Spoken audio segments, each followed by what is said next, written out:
Bonjour à tous et bienvenue dans cette grande édition du journal de la mi-journée.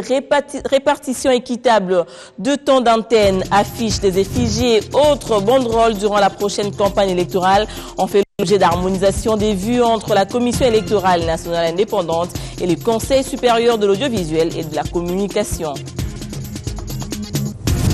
Des investisseurs actuels et potentiels en République démocratique du Congo peuvent compter sur la protection des États-Unis en vertu des assurances données par l'ambassadeur américain à Kinshasa au ministre des Affaires foncières, une garantie de poids. Zalang national de la Guinée équatoriale ou Black Stars du Ghana. Les perdants de ces deux équipes vont rencontrer samedi à Malabo les Léopards de la RDC en petite finale de classement de la 30e édition de la Coupe d'Afrique des Nations. Mbokani et coéquipiers sont tombés armes à la main. Les Léopards de la RDC auront droit à la petite finale de la CAN 2015 samedi prochain à Malabo après avoir été débarqués hier à Bata par les éléphants de la Côte d'Ivoire en demi-finale sur le score de 3-1. 17 ans après, les Léopards sont encore conviés à disputer la 3e place de cette compétition après le Burkina Faso. Ce soir, nous saurons qui accompagnera la Côte d'Ivoire en finale entre le Ghana et la Guinée-Conakry. Après l'élimination du 11 national de la RDC par la Côte d'Ivoire, la déception des Congolais ne s'est pas cachée dans les points chauds de Kinshasa. La caméra de Biwan a parcouru les principales artères de la ville. Un écran géant a été posé au rond-point Huiléry pour des fans de football. La communauté ivoirienne installée en RDC a également suivi avec cette rencontre aux couleurs et dans une ambiance ivoirienne. Des Ivoiriens se sont retrouvés et dans la maison de l'un d'eux, Steve Mbouy était présent. Parce que les Congolais là, ils jouent ballon vers la fin. Oui, c'est ce qu'on appelle la Dzombo le soir. Loin de leur nation, certains sujets ivoiriens vivant à Kinshasa se sont réunis pour vivre ensemble cette demi-finale qui les opposait à la RDC. À l'exemple ici de cette maison d'un des leurs transformée en tribune de football. Habillés pour la plupart aux couleurs nationales, orange, vert et blanc, le décor est tout à fait ivoirien. Donc si c'est l'occasion, il ne faut pas rater. Vive tension, les deux formations ayant offert un spectacle de taille. Et au dernier but ivoirien, signé par Serge Wilfried Canon, l'atmosphère a été électrisée puisque ce but était le dernier qui assurait la qualification ivoirienne à 23 minutes de la fin. Très content, comme on le dit.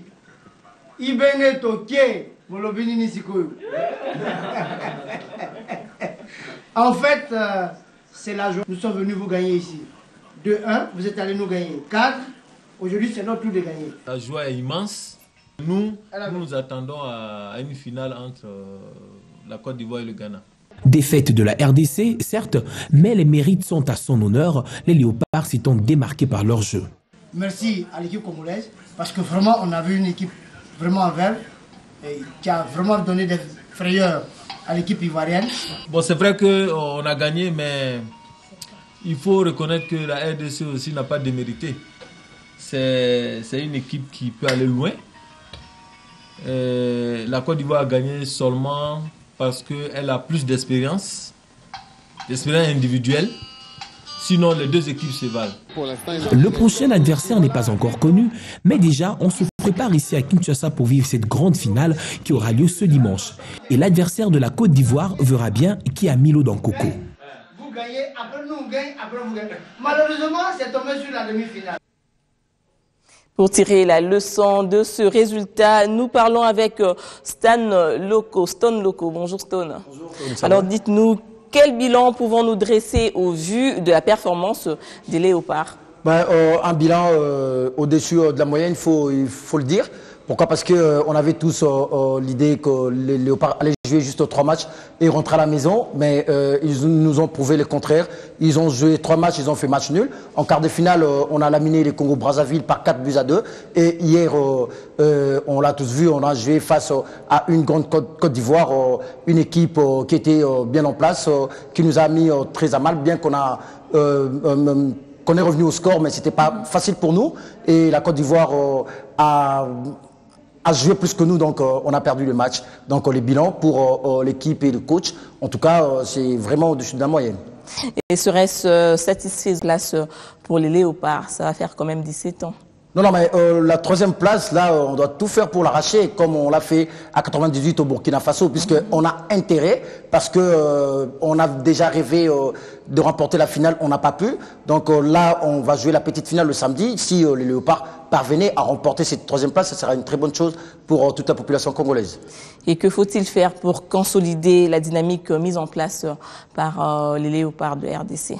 Bon, la dynamique, là, je ne sais pas, vous voulez parler de la population. Oui, ça doit continuer comme ça. En tout cas, tout le monde doit rester mobilisé derrière les Léopards, puisque vous le savez, le football, c'est un élément qui unit tout le monde. On l'a vu. Moulouba, Moukongo, Moussoïli, Mungala, on a tous été derrière les Léopards. C'était une très bonne chose. Mais sinon, on doit aussi continuer avec cet engouement et cette euphorie-là pour pousser les Léopards de nous ramener ne fût-ce que le médaille. C'était près de 4000 personnes au Rond-Point-Huillery. Mais non, mais là, vous parlez seulement de Rond-Point-Huillery, mais c'était pas seulement Rond-Point-Huillery. Au niveau de l'échangeur, il y avait un monde fou. Au niveau de la Tchangou, il y avait un monde fou. En tout cas, les Kinois étaient vraiment mobilisés pour fêter hier soir, malheureusement. Le dieu du football, on n'était pas congolais hier soir.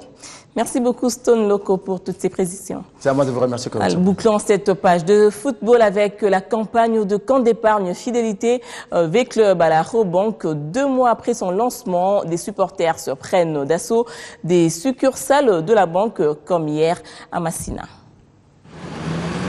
Les comptes épargne fidélité ASV Club à la Rabobank attirent de plus en plus du monde. L'agence Rabobank de la commune de Massina a été prise d'assaut ce mercredi par des différentes sections vert et noir du district de la Tchangou. Nous voulons soutenir notre équipe, notre partenariat avec la Rabobank. Nous sommes très contents et nous ici à Tchangou, nous nous sommes mobilisés pour notre club.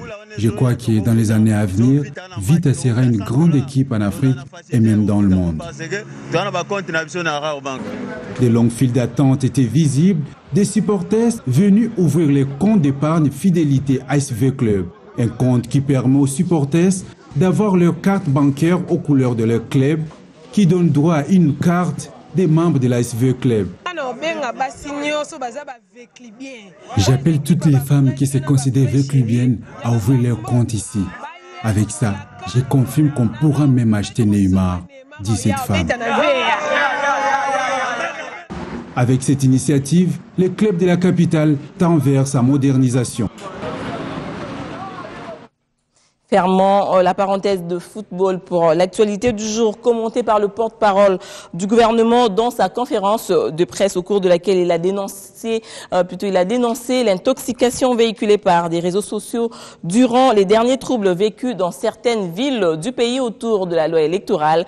Lambert Mende Omalanga a aussi abordé d'autres questions, dont celle des massacres qui viennent d'être perpétrés à Beni et par des gens actuellement recherchés, des images dans nos prochaines éditions.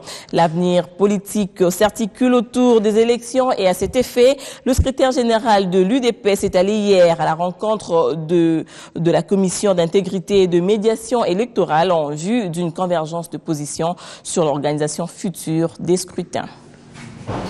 Nous sommes en train de consulter toutes les sensibilités socio-politiques de notre pays, parce que notre devoir, c'est que les élections dans notre pays soient des élections apaisées, juste, honnêtes et intègres. C'est notre devoir. Et nous continuons à faire ces consultations. Nous avons été avec le président Kamere et les autres, avec la société civile et toutes les autres autorités, pour que finalement il s'en dégage de voies permettant à ce que le processus électoral soit, disons qu'on atterrisse en douceur. À la manière de voir les choses par l'UDPS, nous leur avons dit que il était très important parce que tout ce qui est fait aujourd'hui, du moins qui a déjà été fait jusqu'à ce jour, ne donne pas un éclairage parce qu'il y avait un éclairage sur le processus électoral et sur le pouvoir actuellement tel qu'il se déroule dans le pays. Et je crois que les gens qui ont été tués, une cinquantaine, n'allaient pas être tués. La santé fait partie de l'humanitaire et le plan d'action humanitaire 2015 a été lancé aujourd'hui pour venir en aide au gouvernement. La communauté internationale a besoin de réunir 692 millions de dollars en 2014 pour les 832 millions requis. Cette communauté avait mobilisé 563 millions. Suivez cet extrait du film réalisé par le Bureau de coordination des Nations Unies pour des affaires humanitaires. La lutte contre le cancer à notre portée, tel est le thème qui a marqué ce 4 février les 5e journées scientifiques du cancer. Au cours de cette rencontre, plusieurs sujets ont été abordés dans l'aspect épidémiologique du cancer, sa prise en charge et même son traitement. Le président de la Ligue nationale de lutte contre le cancer a, à l'occasion de cette rencontre, exprimé sa compassion à tous ceux qui souffrent de cette maladie. Nous pensons en ce moment-ci à tous ceux à domicile, sans soins, ou dans les hôpitaux, se battent contre le cancer, et à leurs familles, pour les souffrances tant physiques, psychologiques et autres que le cancer amène dans les familles. Le programme national de santé de la reproduction affirme que la problématique du cancer se pose avec acuité en RDC. La lutte contre le cancer dans notre pays présente de nombreux défis. Nous citons quelques-uns, en particulier l'ignorance de la population et des fausses croyances par rapport au cancer. L'insuffisance des structures qui ont un plateau technique permettant aux malades de bénéficier de toutes les interventions nécessaires. Pour le ministre de la Santé publique qui a ouvert ses assises, il rassure que le gouvernement met en œuvre le programme d'équipement des structures sanitaires dont la deuxième phase prendra en compte les outils de diagnostic et de prise en charge du cancer. Le cancer est un phénomène majeur de santé publique et des efforts supplémentaires doivent être déployés pour contribuer davantage à sa lutte. Le projet de création d'un centre national de cancer s'inscrit dans cette perspective. À travers ce centre, la promotion de la recherche sur le cancer, la formation du personnel soignant, ainsi que la prise en charge des cas seront assurées.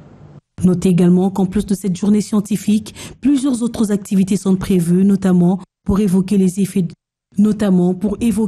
du téléphone portable dans le cancer. Toutes nos excuses pour la mauvaise qualité du son par rapport à cet élément sur la journée mondiale de la santé célébrée hier. Certaines victimes du cancer pourront voir leur peine soulagée dans l'avenir en allant se faire soigner au grand hôpital en projet de construction à Kinshasa par l'Égypte, dont l'ambassadeur en RDC en a fait l'annonce hier.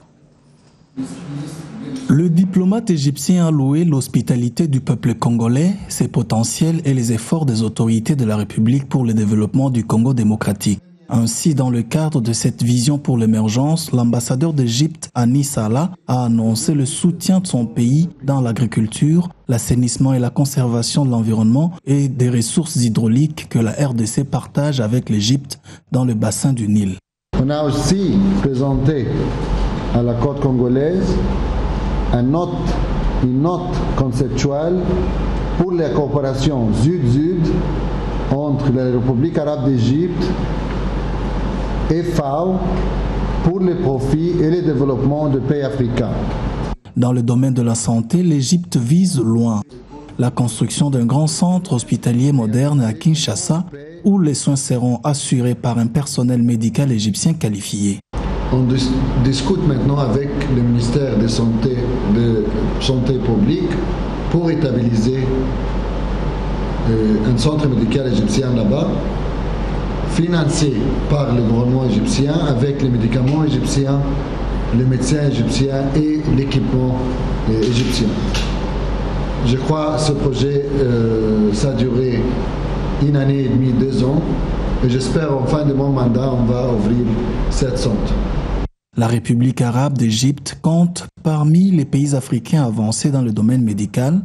Elle a contribué à la réhabilitation de quelques hôpitaux de référence à travers le pays, aussi certains pavillons de l'ex-Mama Yemo à Kinshasa. Regard sur la presse à travers les lignes. Un taxi a pris feu non loin, situe la prospérité de la station-service Engen. Une scène malheureuse qui a inquiété plus d'un Quinois parce que ce drame allait sans nul doute embraser la station et provoquer une catastrophe. Heureusement que le pire n'est pas arrivé car le feu a été maîtrisé. Il se dégage que le mauvais état du véhicule était à la base de cet incendie.